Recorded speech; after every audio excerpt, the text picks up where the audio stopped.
বায়ুমণ্ডলীয় চাপ কি এই বস্তুখিনি আজি আমি একেবাৰে প্ৰেক্টিকেলি চাম, পৰীক্ষা কৰি চাম। প্ৰথমে আমি জানিব লাগিব বায়ু কি। চোৱা, বায়ু সকলোতে আছে। বায়ু আমি চকুৰে দেখা নাপাওঁ, কেৱল অনুভৱ কৰিব পাৰোঁ। আৰু আমাৰ চাৰিওফালে কি আছে? বায়ু আছে। আৰু এই বায়ুৱে কি কৰে? তাৰ ভিতৰত থকা প্ৰতিটো বস্তুৰ ওপৰত চাপ দিয়ে। যেনে চৰাই চিৰিকটি হওক, বিভিন্ন জীৱ জন্তু হওক, গছ গছনি হওক বা আমাৰ ওপৰতো সেই বায়ুৱে চাপ দিয়ে।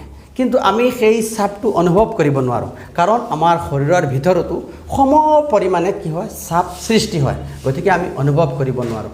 এইবাৰ প্ৰশ্ন হ'ল, সঁচাকৈয়ে বায়ুৱে চাপ দিয়ে নেকি? এইখিনি আজি আমি প্ৰেক্টিকেলি চাম। তোমালোক চব ৰেডিনে? Okay, very good. ত' এই বাল্টিটোত পানী আছে। মই এইবাৰ মোৰ হাতত থকা এই কাঁচৰ গ্লাছটোত পানী ভৰাই লৈছোঁ। আৰু চোৱা, মোৰ হাতত এখন কাৰ্ড আছে। এইবাৰ মই গ্লাছটোৰ মুখত এই কাৰ্ডখন এনেদৰে লাহেকৈ ঢাকি দিছোঁ। আৰু এইবাৰ মই গ্লাছটো লাহেকৈ ওলোটাই দিছোঁ। এইবাৰ যদি মই গ্লাছটোৰ মুখৰ পৰা হাতখন আঁতৰাই দিওঁ, তেনেহ'লে পানীখিনি পৰি যাবনে?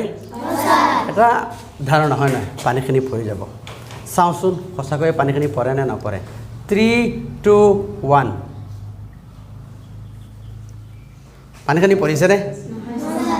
হাত চাপৰি দিব লাগিছিল। কোৱাচোন, পানীখিনি কিয় পৰা নাই?